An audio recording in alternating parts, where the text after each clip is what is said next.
retornarmos à primeira carta de Paulo a Timóteo, onde nós estamos estudando sobre isso. Hoje é a 13ª aula, não é? Sobre a primeira carta a Timóteo.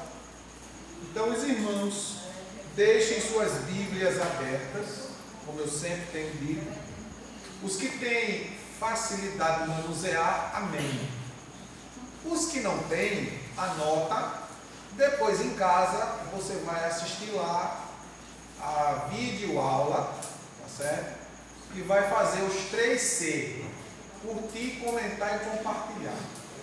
Tá certo? Anota direitinho, depois você vai examinar versículo por versículo, a fim de que você memorize tudo que está sendo dito, ensinado, falado. Acharam 1 Timóteo, o capítulo 5? Nós estamos no capítulo 5. A semana passada nós falamos do versículo 3 até o versículo 8. Hoje nós vamos falar do versículo 9 e versículo 10.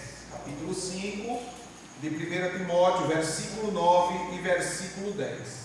Está escrito assim na palavra do Senhor: portanto, deve ser inscrita na relação das viúvas apenas aquela que contar com mais de 60 anos e que tenha sido esposa de um só marido, cujas boas obras possam lhe servir de bom testemunho, tais como: se criou filhos, se exerceu hospitalidade, se lavou humildemente os pés dos santos, se socorreu os atribulados e se praticou todo tipo de boa obra.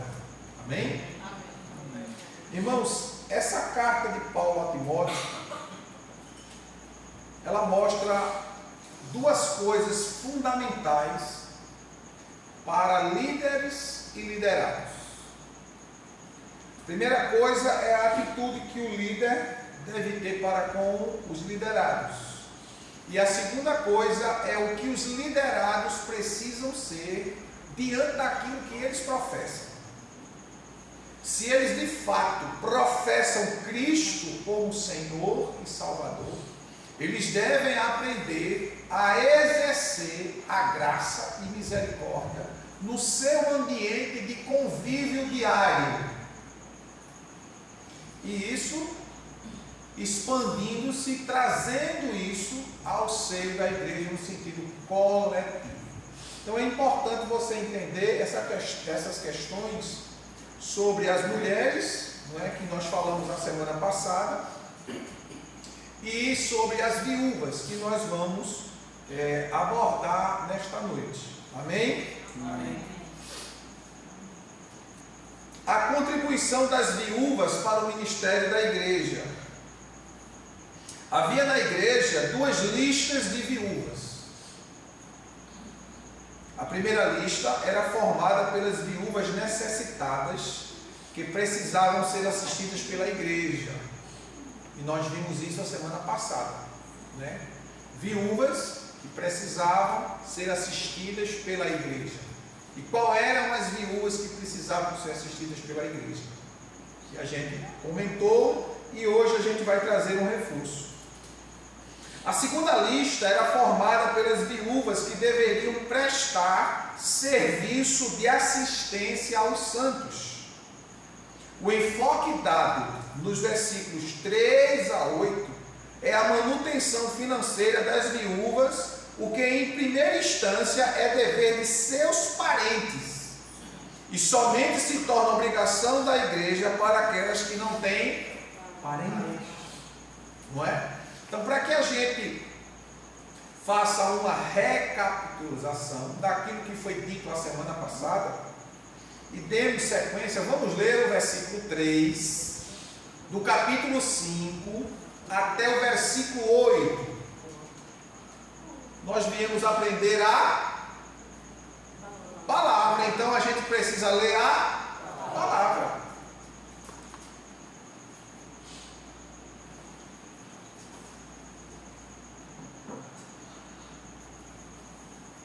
Cada um lê um, é? Acompanha aí comigo. Porque minha tradução é diferente. A minha Bíblia é a Bíblia King James. Ela tem uma tradução, mas são palavras sinônimas. A expressão é diferente, mas o sentido é o mesmo. Tratai com toda a atenção as viúvas, que de fato são necessitadas de ajuda.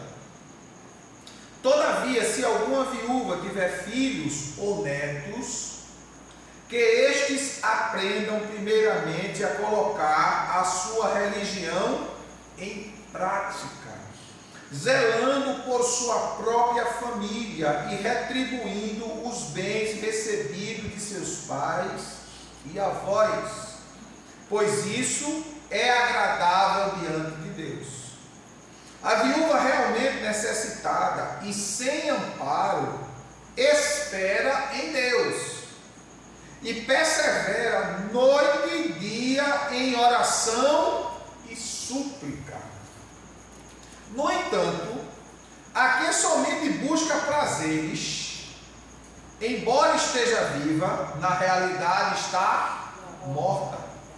Ordena esse procedimento para que elas sejam irrepreensíveis. Contudo, se alguém não cuida dos seus, especialmente dos de sua própria família, este tem negado a fé e se tornou pior que um incrédulo. Tem Bíblia que diz descrente. Então, quando a gente fala, irmãos, de assistencialismo na igreja, principalmente para pessoas que estão descobertas. Quando eu digo descobertas, é o mesmo sentido de desamparadas, não é? Elas precisam ser assistidas dentro de pontos específicos, como o texto que nós acabamos de ler. Primeiro, vocês puderam ver que as viúvas, elas deveriam ser assistidas pelos seus filhos e netos, porque isso era uma questão de honra para a parentela cuidar dos seus. Cuidar dos seus. Porque isso é uma forma de manifestar de fato a unidade da família e a graça de Deus, se é que a família de fato teme e é cristã. E Paulo, aqui dentro desse contexto, fazendo um resumo do que a gente falou na semana passada, ele é enfático quando diz que aquele que não socorre, não ajuda, não abençoa a sua parentela, ele é pior do que o descrente, do que o ímpio, porque ele está negando a fé. De que forma? Porque o Evangelho, como nós pregamos e vivemos, ele não é, irmãos, apenas palavras lançadas ao vento. Ele é uma prática diária. E como nós lemos aqui em Tiago, capítulo 1, verso 27, quando o apóstolo Tiago diz que a verdadeira religião pura e imaculada para com Deus é visitar os órfãos e as viúvas e assisti-los nas suas tribulações. Porque pregar é uma coisa, mas a prática é outra. Pregar, todo mundo prega, não é?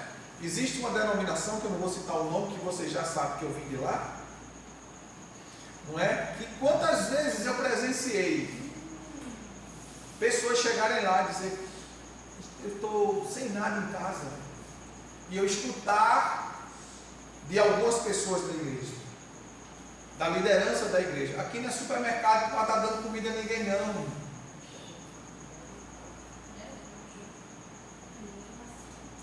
Recentemente, essa mesma denominação aqui no Recife Os irmãos trazem as doações de alimentos, como vocês sabem que nós fazemos o mesmo aqui, entregamos as cestas, distribuímos. Não é uma cesta que dá para você passar o mês todo farto, mas é para dar uma ajuda, para abençoar, para socorrer de forma imediata. Então essa denominação recebe e ela consegue fazer 40, 50 cestas em um mês em uma congregação aqui perto, eu não vou dizer o lugar. Quando ela distribui as cestas para quem precisa, ela pega o restante das cestas que fica, vende para os irmãos da igreja. Mas foi os irmãos que doou o alimento. Vocês estão entendendo?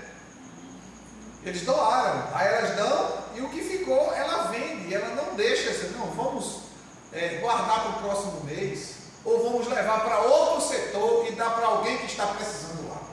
Não, ela vende.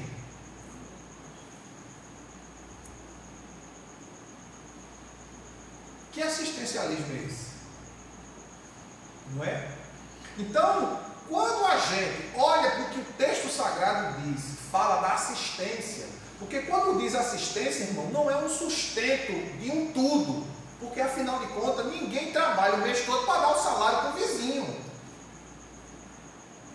Você ganha seu salário, você não vai dar para o vizinho. Ou você dá? Não, você tem que trazer o sustento para a sua casa. Porém, quando fala a igreja, cada um dá um pedacinho. E cada um que deu vai complementar a emergência daquela pessoa que no momento está precisando de um socorro emergencial. Então você vai prestar um socorro. Esse socorro não é definitivo, ele é um socorro paliativo, temporário, que pode durar 1 ano, 2 anos, mas eu passei aqui muito tempo recebendo cesta da igreja. Passei muito tempo recebendo cesta da igreja. Hoje eu não estou precisando, graças a Deus, já ajuda outro. Não é quando eu tinha o carro, eu estava no carro e saía entregando. Hoje eu boto no jumentinho, vou entregando de um por um, porque a bicicleta não aguenta levar tudo. Eu boto na bicicleta, levo ali. Quando eu tenho um carro de um irmão, como eu peguei o de motorinho, já botei um adentro, já fui levar. Não é? Então é para isso, assistência, a igreja tem que aprender a dividir. Não é sobrecarregar. Então, diante desse contexto, Tiago fala que a verdadeira religião, que a manifestação do Evangelho como uma religião realmente verdadeira, é tendo uma atitude de socorrer, de dar a mão, não de soltar a mão, mas é dar a mão, abençoar. E diante disso, dessa introdução que nós demos, ou recapitulação que nós fizemos do que falamos na semana passada, nós adentramos no versículo 9 e 10, quando o apóstolo Paulo, ele fala da contribuição das viúvas para o ministério da igreja. Então veja bem, a primeira lista era formada pelas viúvas necessitadas que precisavam ser assistidas pela igreja. A segunda lista era formada pelas viúvas que deviam prestar serviço de assistência aos santos. A ênfase agora é sobre as viúvas que deveriam ser arroladas para o trabalho especial na igreja. Essas viúvas assumiam o compromisso de não se casarem. Por quê? Por isso as viúvas mais novas não faziam parte desse rol, dessa lista de viúvas que iam trabalhar no ministério assistencial da igreja. As mais novas deveriam casar e ter filhos. Veja o versículo 14. Vamos conferir na Bíblia? Capítulo 5, verso 14. Sendo assim, aconselho que as viúvas mais jovens se casem, tenham filhos, administrem suas próprias casas e não deem ao inimigo nenhum pretexto para maledicência. Veja que isso aqui é um ensino da ética, do procedimento da vida. A Bíblia é um compêndio ético, é a palavra de Deus, mas ela é o manual que guia aqueles que servem a Cristo. Então Paulo está dizendo para Timóteo que oriente as viúvas jovens, que elas se casem, tenham filhos, e que governem suas próprias casas, e não deem oportunidade ao inimigo de estar falando mal delas, que é a maledicência, para se resguardar, ser íntegra, ser uma mulher de bem, até que ela case novamente. Não ficar vulgarizando-se, porque tem pessoas que acham que para viver bem ela precisa de um homem. Não, ela precisa de Deus na vida, e Deus pode levantar alguém para ajudar ela.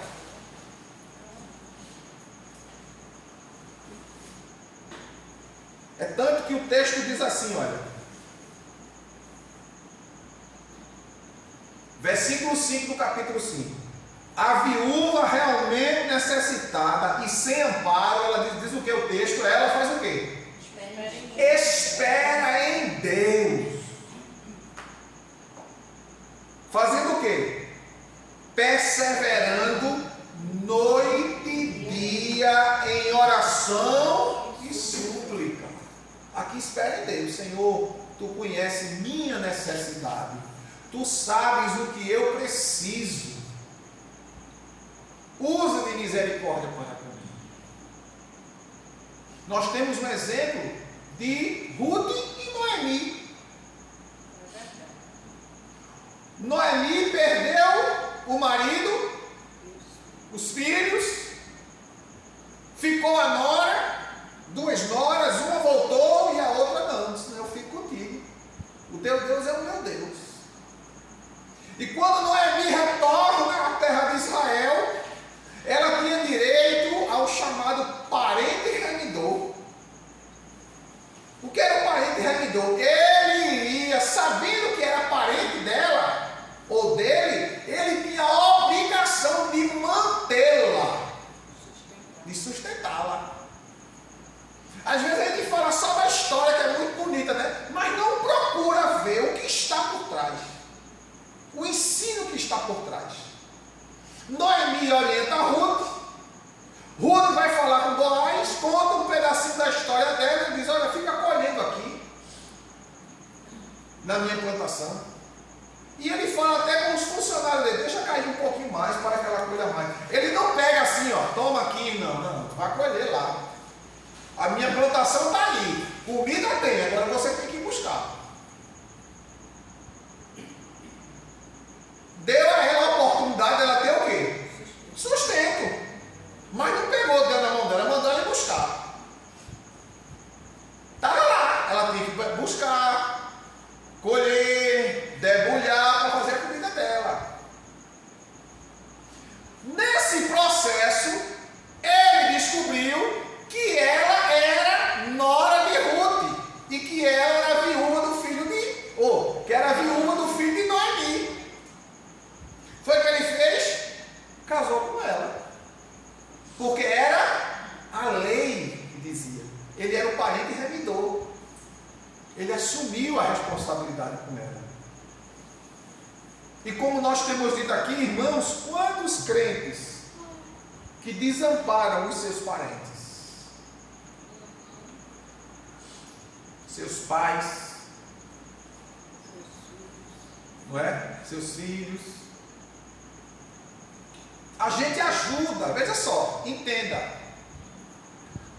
Pai e avós devem ser recompensados pelos filhos. É o que diz o texto aqui. No versículo 4 do capítulo 5. É um zelo.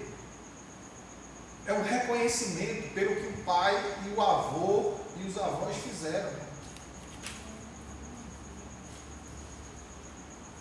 Não é para explorar os avós, é reconhecer o que os avós e os pais fizeram. que hoje nós estamos vendo que há até avós e pais indo para a prisão porque não pagam a pensão dos filhos que fazem besteira, porque o sistema de educação hoje ensina tudo ao contrário do princípio da palavra de Deus. Lugar de criança é na escola, verdade, mas isso não impede a criança ser ensinada a trabalhar não, desde pequena não. Eu comecei a trabalhar, eu tinha 7 anos de idade, estava na barraca lá, despachando no balcão. Não podia pegar uma grade de refrigerante para ir dizer, arraste. Meu pai dizia, traga arrastando, mas você trabalha, tem que trabalhar. O menino hoje não quer fazer nada. Ah, porque é pequeno, ensina ele a lavar os pratos, forrar a cama.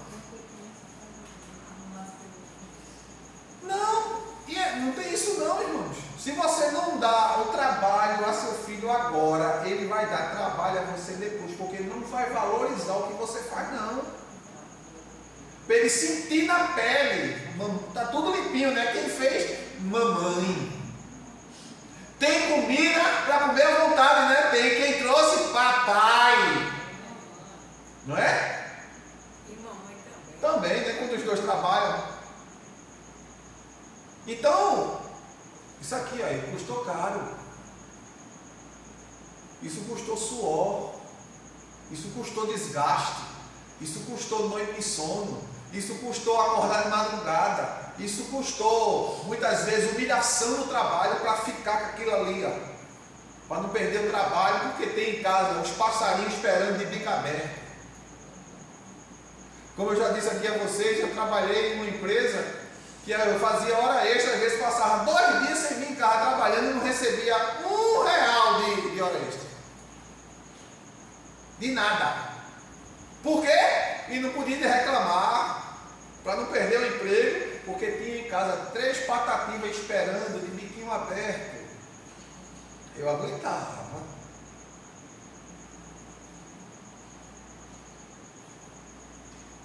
Graças a Deus que os meus filhos são bênçãos. São umas bênçãos na nossa vida. Não é? Mas, era ensinando. Eu não passava a mão em cima da cabeça dos meninos, não, irmão. Eu fui muito duro com eles. E o resultado está aí. Eu quero ir jogar bola. Só vai jogar bola depois do 5 de oração. Aí levar para o 5 de oração, 8 horas da manhã no sábado. Terminava de 10 horas, agora vai jogar bola. Aí ficava lá com ele. Quando terminava para casa. Para casa. Chegava da escola, eu vou brincar. Não, vai fazer a tarefa da escola. E a gente ia conferir no livro, no caderno. Hoje as tarefas que o pessoal manda para casa é: faça um círculo, pinte.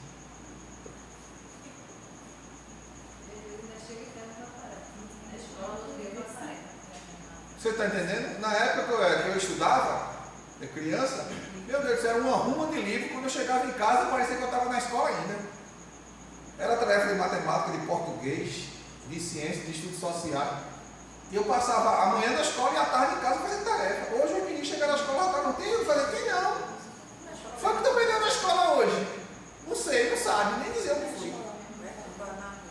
Porque, irmãos, entenda, aprenda uma coisa. O sistema, quando eu digo sistema, eu não estou falando só do prefeito, do governo, não. Estou falando do mundo todo. Isso é um programa arquitetado no mundo todo, de emburrecimento da sociedade. Você só vai ouvir o que o sistema quer que você ouça. Por que o povo antigamente vivia 1000 anos, 900 e pouco, 700 e tanto, e tudo com saúde? Porque a comida não era adulterada. Entendeu? A comida não era adulterada. Os grãos não eram transgênicos. Não colocavam-se conservantes ou corantes. Era tudo natural. Então o que você comia não lhe fazia mal nenhum.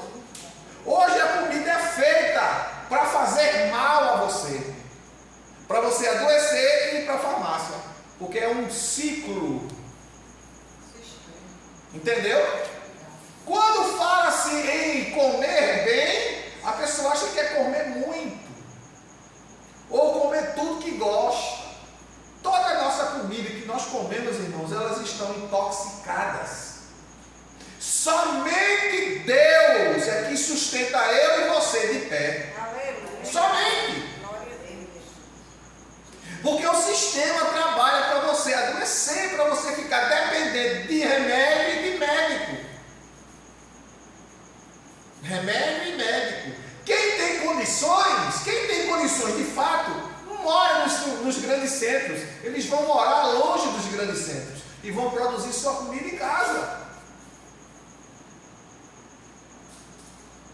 Não vai comer esse pão que a gente come na padaria, cheio de bromato, de glúten, que inflama as articulações, que inflama o sistema digestivo, que desenvolve gastrite, que desenvolve outras doenças estomacais, porque toda a saúde da gente está aqui no estômago. Se seu estômago recebe qualquer comida intoxicada, vai prejudicar todo o seu corpo, a mente, os olhos, ouvidos, pele, ossos, articulação, cartilagem, etc, etc, etc.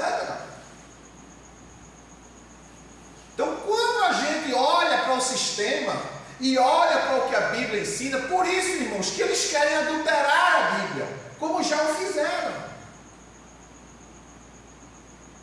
Quem comprou Bíblia? Quem tem as Bíblias antigas não define. Porque as que estão saindo, principalmente que estão vindo da Europa, China e outro mais, os versículos estão sendo adulterados e outros estão sendo tirados. Para que você não obedeça, não aprenda o que a Bíblia, a palavra de Deus nos ensina. Tudo isso que a gente está falando aqui chama-se mordomia da vida, do corpo. É a palavra grega oikonomos. É administrar a nossa vida dentro do padrão ético da palavra de Deus. E quando a gente sai disso, a gente só colhe o que não presta. Só colhe dor. E então Paulo, ensinando a Timóteo a pastorear a igreja de Éfeso, ele traz essas recomendações aqui para ele. Essa lista, portanto, não se refere a viúvas que necessitem de sustento, mas das que poderiam prestar serviço ao Senhor. No caso, as viúvas do versículo 9 e do versículo 10, do capítulo 5. Não se trata da lista de viúvas que devem ser assistidas, mas das viúvas que devem assistir. John Stott destaca que o primeiro grupo de viúvas devia receber sustento financeiro e o segundo, oportunidades no ministério ao lado dos pastores e diáconos. Timóteo deveria honrar as viúvas que precisavam de socorro e arrolar as viúvas que deveriam desempenhar um ministério importante de cooperação na igreja. O ministério das viúvas se desenvolveu na igreja primitiva conforme está relatado em Atos capítulo 9, verso 36 ao 41, que a gente vai ler. Mas deixa eu dizer aqui uma coisa a vocês. Vocês sabem quem visitava as pessoas quando estavam na prisão? Eram as irmãs. Os irmãos que estavam doentes eram elas que iam tratar. Hoje, muitas vezes, as irmãs vão visitar algumas pessoas assim: rapaz, cadê o pastor? O pastor não veio me visitar, não. Não é que o pastor não deve. Mas isso é um trabalho feito pelo ministério feminino da igreja. Visitar, aconselhar, dar uma palavra de ânimo, colher, abraçar, ajudar, abençoar aquela vida.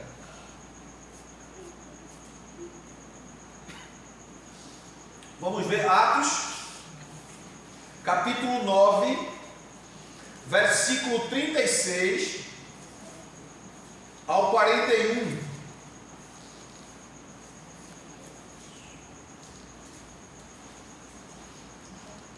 Atos 9, 36 a 41, que diz assim: Entre mentes, havia em Jope uma discípula chamada Tabita, que em grego significa Dorcas, que se dedicava ao ministério de boas obras e ajuda financeira aos pobres. E aconteceu que naqueles dias ela ficou muito doente e morreu. Seu corpo foi banhado e colocado em um quarto no andar superior da casa. Como a cidade de Lida ficava próxima de Jope, quando os discípulos ficaram sabendo que Pedro estava ali, logo enviaram-lhe 2 homens com o seguinte pedido: Não te demores em vir até nós. Então, levantando-se Pedro, partiu com eles. Assim que chegou, levaram-no ao aposento do andar de cima da casa. Todas as viúvas, observe aí, ó, todas as viúvas o rodearam, chorando e mostrando os vestidos e outras roupas que Dorcas havia feito para elas enquanto estava viva. Pedro pediu que todos deixassem o quarto. Em seguida, ajoelhou-se e orou. Dirigindo-se à mulher morta, ordenou-lhe: Tabita, levanta-te. Ela abriu os olhos e, vendo a Pedro, sentou-se. Glória. A seguir, ele lhe deu a mão e ajudou-o a colocar-se em pé. Então, chamando os santos, principalmente as viúvas, apresentou-a viva. Ou seja, houve uma lamentação, um choro das viúvas pela morte de Dorcas, que prestava o que, irmãos? Serviço.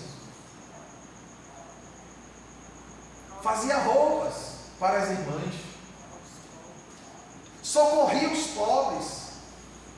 Ela fazia parte do ministério, ajudava. E quando as outras viúvas souberam que Pedro estava numa cidade perto ali, manda chamar o pastor Pedro. E foram e chamaram, e ele veio rápido e orou, e Jesus ressuscitou Dorcas. E aí houve grande comoção, grande alegria entre as viúvas, por Deus ter ressuscitado a Dorcas. Porque, irmãos, uma pessoa assídua na igreja, uma pessoa que serve na igreja, uma pessoa que é um suporte na igreja, quando ela falta, irmãos, é um buraco que fica. Não é? A exemplo, nós temos aí a ausência da nossa diaconisa Nalva e do nosso evangelista Jorge. Veja quanta falta eles estão fazendo. O serviço que Jorge prestava na obra, o serviço que Nalva prestava na igreja, como eles estão fazendo falta. Não é? Mas graças a Deus a gente sabe que Nalva não está vindo porque ela está cumprindo o evangelho, está cuidando dos seus. Ela não entregou seu marido doente em cima da cama para outro, ela está cuidando dele. Não é? E assim Deus tem abençoado. É isso que é evangelho. Isso é evangelho, de verdade. Não é aquele que lhe cobra o tempo todo. Você tem que estar lá. Você tem que fazer. E não sei o que, ele xinga, ele fala, e fofoca, e critica o tempo todo. Mas não lhe assiste. Não lhe ajuda.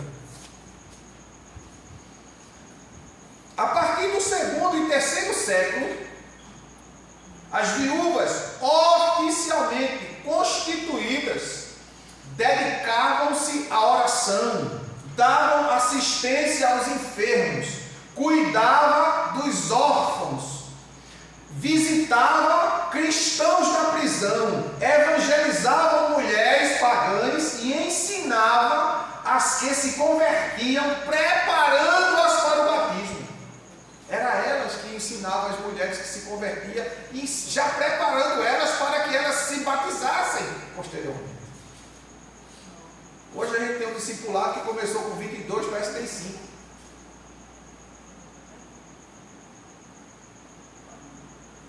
Como é que se explica um negócio desse, né? Só Jesus na causa. Vamos lá.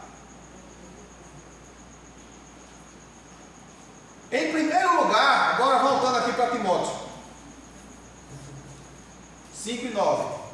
Em primeiro lugar, dentro do texto do versículo 9, as viúvas deveriam ter ao menos 60 anos, no mínimo 60 anos. Vamos repetir o texto? Capítulo 5, verso 9. Portanto, deve ser inscrita na relação das viúvas apenas aquela que contar com mais de 60 anos.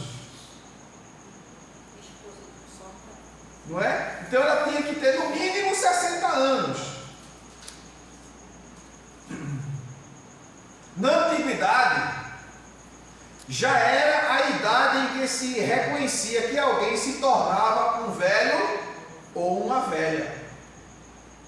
Hoje, a pessoa só é considerada velho depois dos 65. 60 é idoso. 65, velho. Não é? Vamos lá. 60 anos era a idade em que se reconhecia que alguém se tornava um velho ou uma velha. E as paixões sexuais da mulher podiam ser consideradas menos perigosas para suas vidas, né? Em segundo lugar, deveriam ter um só marido. Ou seja, por que essa exigência? Que elas deveriam exercer um ministério se tivessem tido em toda a sua vida um só marido, porque isso falava, irmãos, de caráter, de integridade. Aquela que ficou, permaneceu, perdeu o marido, mas não ficou vulgarizada. Isso mostrava a integridade espiritual que ela tinha. Então ela tinha o quê? Nome. Ela tinha um nome. E esse nome a conduzia. Por isso que Paulo, escrevendo a Timóteo, na segunda carta, ele diz: olha, o que tu ouviste, viste e aprendeste de mim, confia a homens fiéis. Da mesma forma, essas mulheres, essas viúvas que trabalhavam no ministério, tinham que ser mulheres de uma reputação ilibada.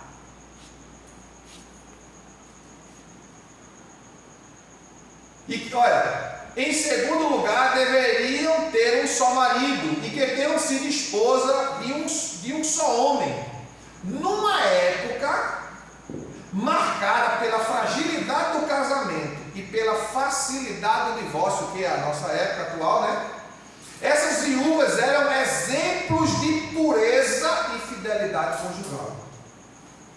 Obviamente, isso não significa que elas não tenham se casado novamente, uma vez que o próprio apóstolo orienta as viúvas mais novas a se casarem de novo, como a gente leu, que as viúvas mais novas se casem, tenham filhos, governem bem sua casa, 1 Timóteo 5,14. Mas era essencial que uma mulher, para exercer o ministério junto à igreja, ela precisava ser uma pessoa exemplar.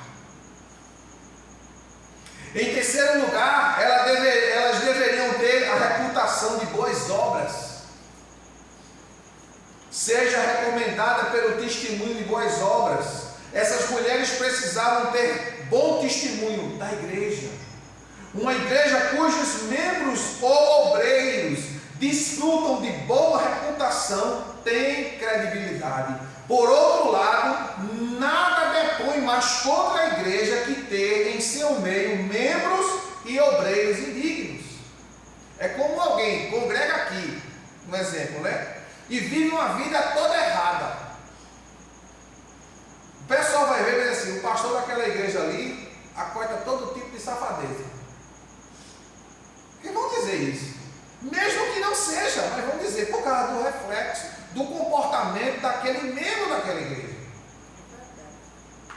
Se bem que nós não estamos aqui para botar ninguém para fora, a gente está para acolher.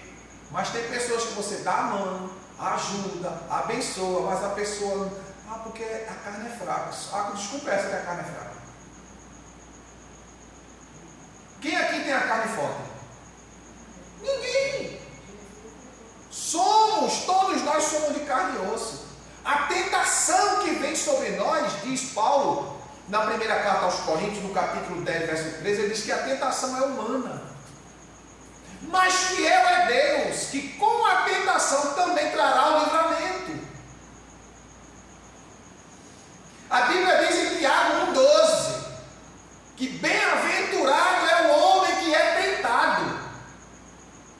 É bem-aventurado. Por quê? Porque é uma forma de Deus avaliar como você está. Você ama mais a Deus? Ou você ama mais os seus desejos, suas vontades? Pastor, é tão difícil. Eu não estou dizendo que é fácil. Ninguém está dizendo que é fácil. Mas a Bíblia manda fugir. Como eu já disse aqui a vocês, faz tempo, viu? Eu era novinho, bonitinho, engraçadinho, tinha tanta da proposta. Mas eu dizia não. Você é isso? Eu sou o que você quiser, minha filha, mas o parque de diversão está fechado, só quando eu casar. Vamos para um lugar, bora! Agora acha um lugar que Jesus não veja? Não tem, então ele não vai. É assim. As pessoas acham que porque a gente é um pastor, é um super-homem. Não, irmão. Somos sujeitos às mesmas falhas que vocês. A diferença é que a gente precisa se posicionar. Se posicionar. Seu compromisso é com Deus. Seu compromisso é com a morada eterna. Seu compromisso não é com o pecado mais. Não é mais com o pecado. Você tem que aprender a dizer não. Porque todo dia o pecado vai, estou aqui. Você dorme e acorda e o pecado está com você. Você vai escolher o que é que você quer fazer. Então, as mulheres, essas viúvas, elas precisavam ter boas obras, prática do Evangelho.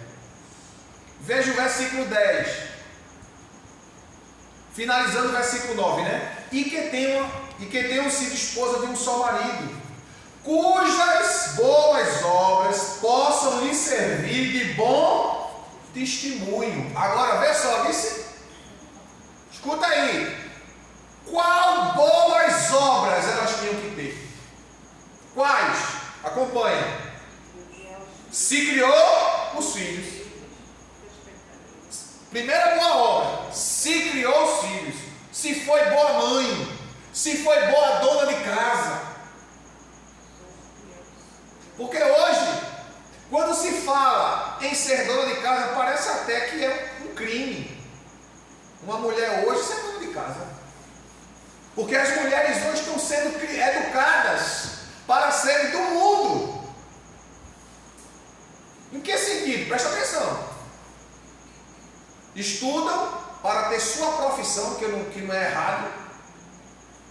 Seja o que for, médica, professora, psicóloga, caixa de supermercado, vendedora, não interessa. Mas a primeira profissão que você tem que aprender é ser dona de casa. Dona de casa.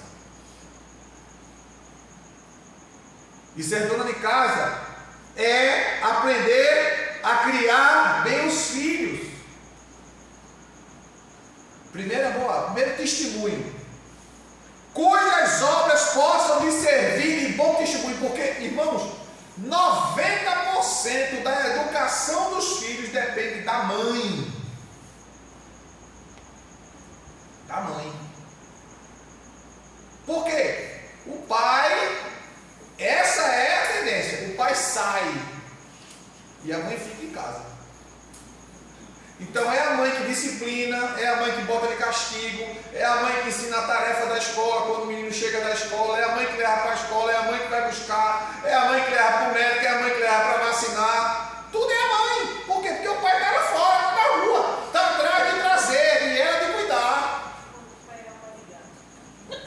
Aí já é problema da mulher que casou com a alma de gato. Como o Genini falou que se o pai é uma alma de gato, problema da mulher que casou com a alma de gato, que não soube esperar em Deus. Por isso que o texto está dizendo aqui no capítulo 5, versículo 5, que a viúva, verdadeiramente viúva, ela espera em Deus. Ela não fica escolhendo com os olhos não, pulando de galho em galho não. Mas porque é tão ruim ficar só, minha filha?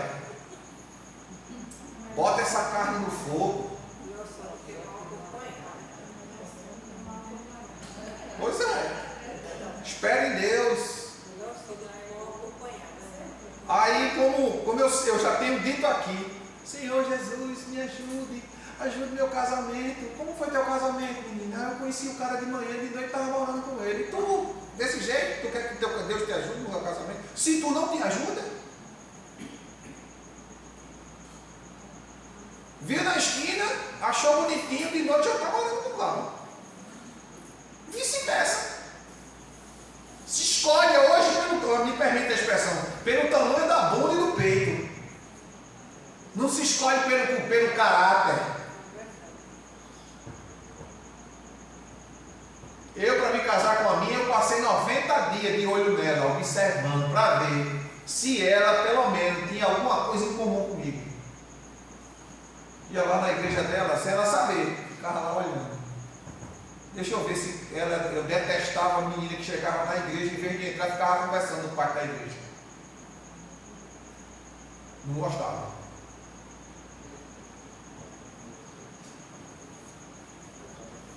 Aí quando o cliente chegava na igreja, Marcicleta, depois do culto a gente fala.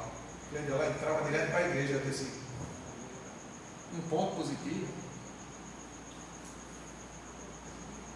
E eu lá, caladinho, observando ela. Se não levantava, não conversava, não terminava o culto, que o pastor dava a bênção apostólica, ela saía. Diga o que é que você quer agora, irmão.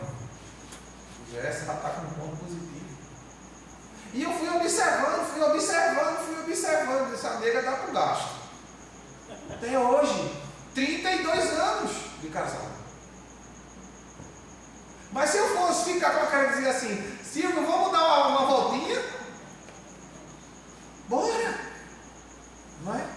Porque era bonitinha, porque era, não é? Tinha mais alguma coisa na vida, eu fosse olhar para a questão de dinheiro, eu tinha quebrado, era a minha cara. Mas eu fui olhar o lado espiritual, os princípios da palavra. Se era crente, se gostava de orar, se gostava de estar na igreja. Porque tem igreja que eu gosto de estar na igreja de domingo, essa aí para mim não servia. Eu não queria.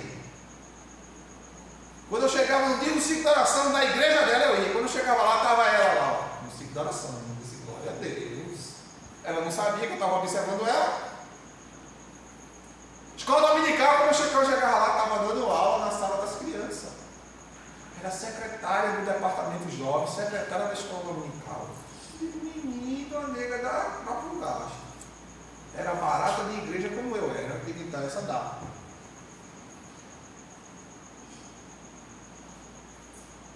Mas a pessoa fica desesperada, parece que o mundo vai se acabar. Que é isso, menino? Tu é crente, o Espírito Santo mora em tu, cadê o fruto do Espírito, domínio próprio? Qualquer tentação, ai Jesus, meu Deus, me ajuda, me socorre, eu estou passando mal, misericórdia, está repreendido. Meu Deus, tu viste, Jesus, que coisa mais linda. Ai, eu estou passando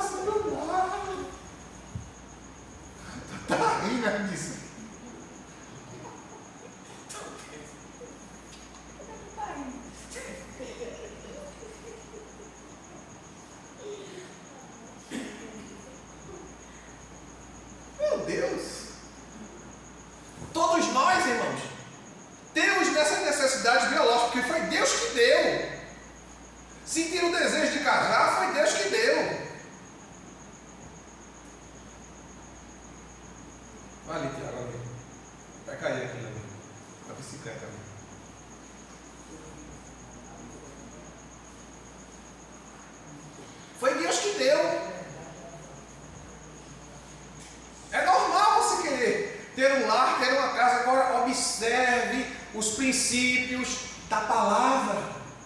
Ah, pastor, mas na época eu não era crente, mas agora você é.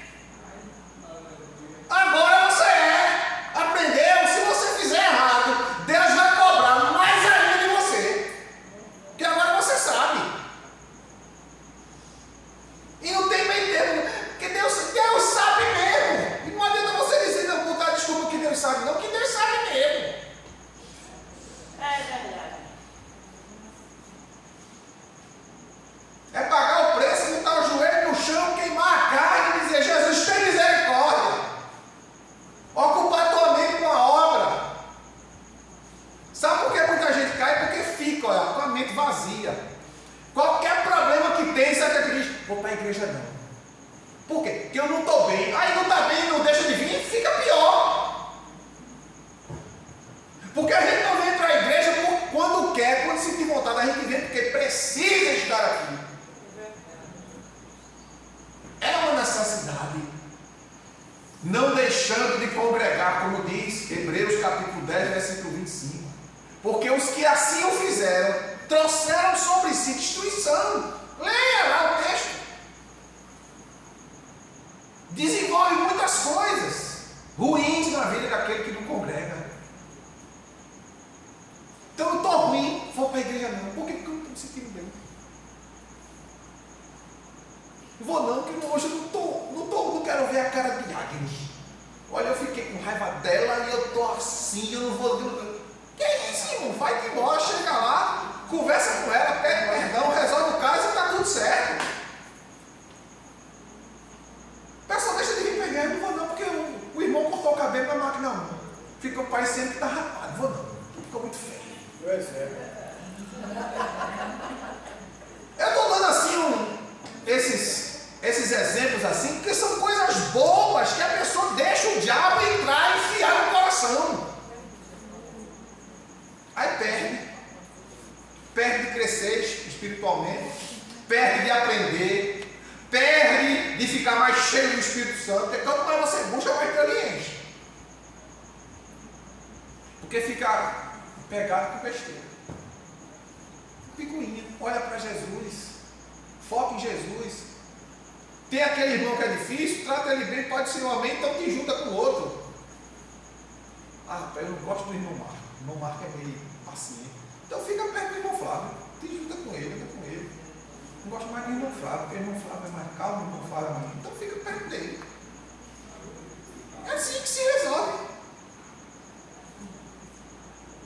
Vocês estão entendendo? Estou dando assim esse exemplo para vocês pegar, entender o que é evangelho. Não é desprezar o que está troncho, é ajudar o que está troncho a se consertar. Dar uma mãozinha.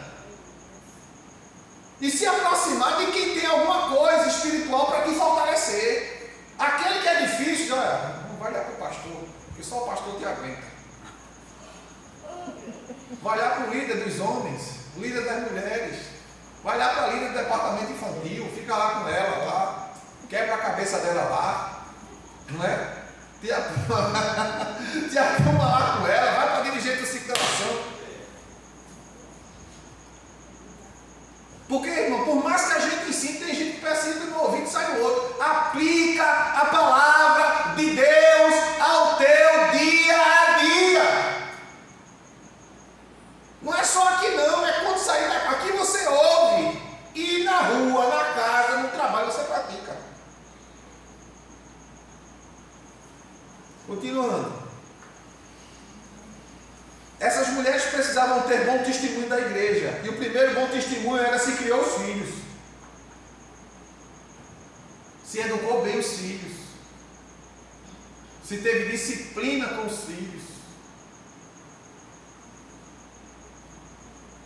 É como mães que criam os filhos como se cria batata. Quando ela chega à velhice, ela quer cobrar dos filhos o que ela nunca deu. O que ela nunca deu. E às vezes vem as preferências, acolhe um e maltrata o outro. Principalmente pessoas que têm 2 ou mais filhos. Quem teve um não teve nem como dar preferência, né? Só tinha um, como é o caso de Miss e Carol, só tiveram um. Mas quando tem mais de dois, sempre tem aqueles assim, fulano o senhor bajula, Beltrano o senhor faz isso, mas comigo toda vez é assim. Sempre tem isso. Os irmãos ciumentos. Porque às vezes quer uma coisa que o outro tem, mas que o outro conquistou de uma forma que ele vai cobrar do pai ou da mãe e diz que o pai e a mãe não gostam porque ele não tem. Ou não é assim?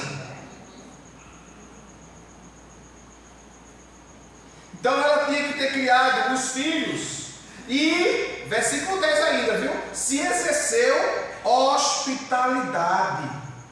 Ou seja, se é uma pessoa, uma mulher que sabe receber as pessoas. E para receber, irmãos, você tem que ter ética, tem que ter princípios, tem que saber até como se apresentar. Às vezes você chega na casa de uma pessoa, a pessoa vai lhe receber do jeito que a pessoa está, você está em casa, você fica bem à vontade, né? Mas chegou alguém, não é do seu convívio, seu momento, irmão. Pode se organizar. Eu já cheguei em algumas casas que eu fui fazer visita que eu tive que voltar.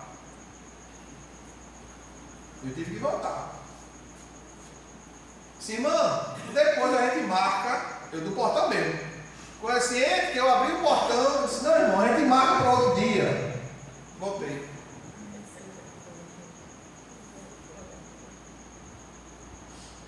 Porque não estava em condições. Para ela estava tudo normal, para mim não estava. E vice-versa, o homem também. Não é de qualquer forma. Tem que ter ética, postura. Se exercer a hospitalidade, se lavou humildemente os pés dos santos. Era uma prática que era feita antigamente. Hoje, para se dar um copo d'água dá trabalho, imagina lavar os pés, hein?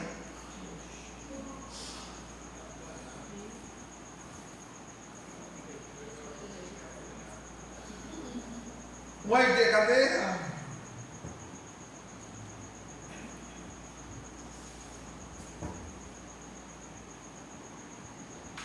Em quarto lugar, deveriam ser boas mães, tenha criado filhos. A criação dos filhos no temor de Deus é um dos mais esplêndidos testemunhos para a sociedade. Em quinto lugar, deveriam ser hospitaleiras, exercido a hospitalidade no mundo antigo. As pousadas, no mundo antigo, as pousadas eram notoriamente sujas, notoriamente caras e imorais. Então, muitas vezes, os irmãos que vinham de um canto para o outro não tinham como ficar nas pousadas. Por quê? Por causa do ambiente. E o que era que acontecia? Não, tu vai dormir na casa da irmã fulana. Ficava pronta para receber os irmãos que vinham de longe. Quando eu viajei em 2023 para o Congresso de Mulheres lá em Sergipe, eu fui pregar lá, já tinha separado na casa de uma viúva para a gente ficar, eu e Cleide. Não, pastor, o senhor vai ficar hospedado na casa da irmã. Mas como a gente chegou tarde, a gente terminou ficando na casa do pastor.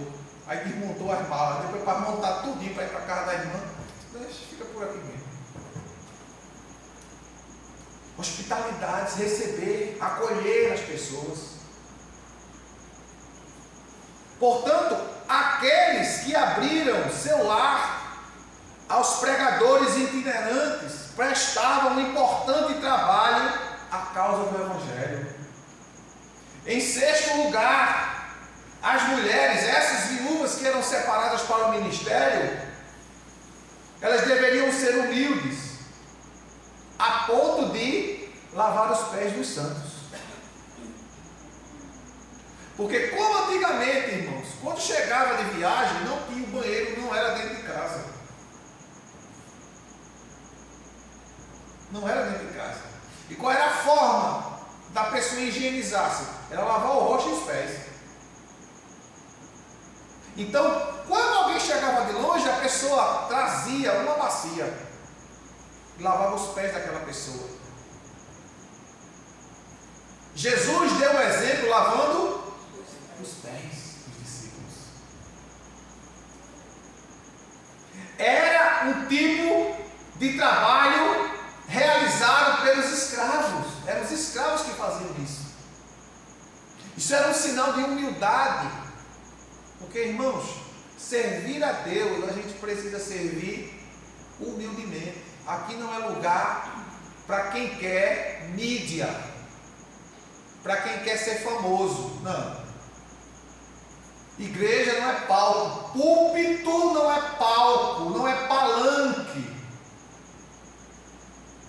Púlpito é lugar da mensagem de Deus ser transmitida com graça e orientação do Espírito Santo, para que a igreja seja alimentada na palavra de Deus e saiba se conduzir neste mundo.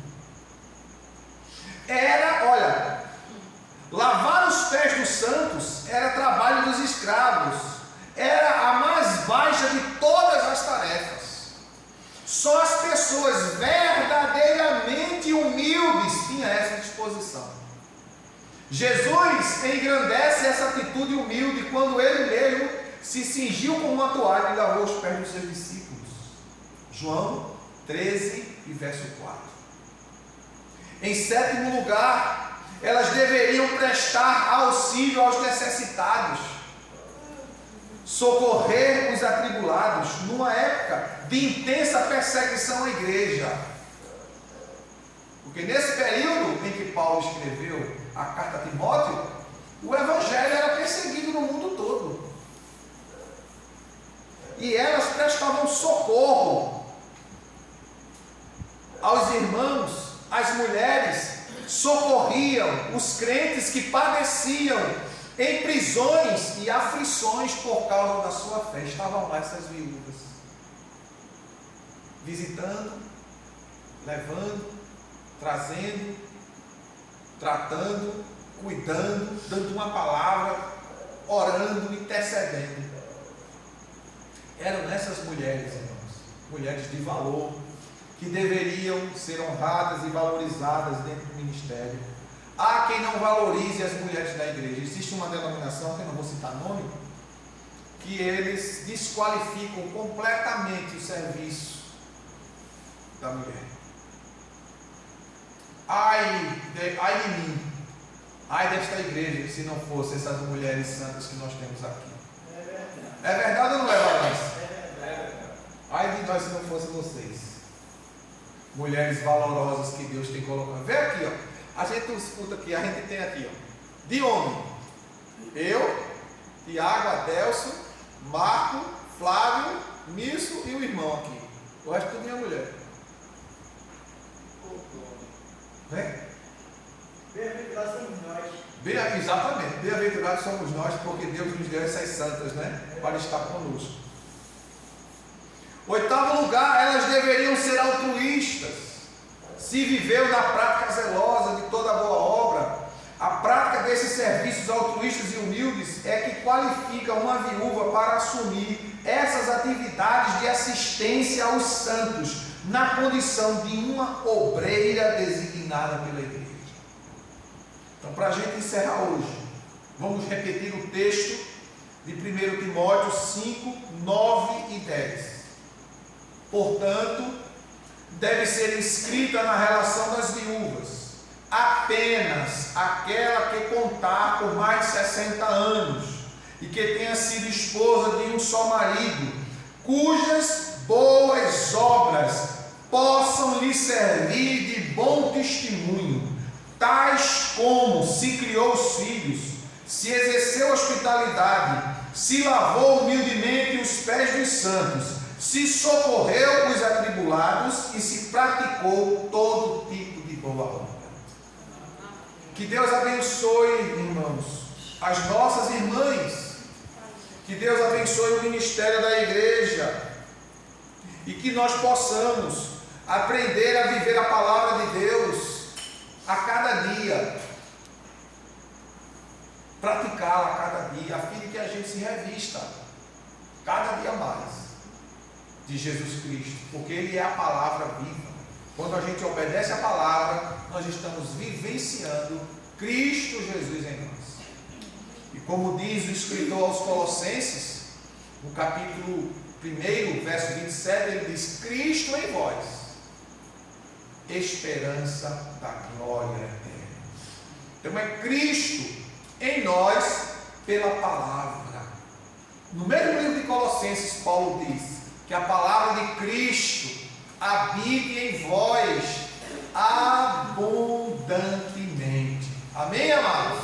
Amém. Então você que não anotou ou não trouxe caderno nem papel, você assiste depois o vídeo, anota todos os versículos e você vai estudar e conferir texto a texto tudo que a gente falou e ensinou. Amém? Amém. Deus abençoe a todos os irmãos em nome de Jesus.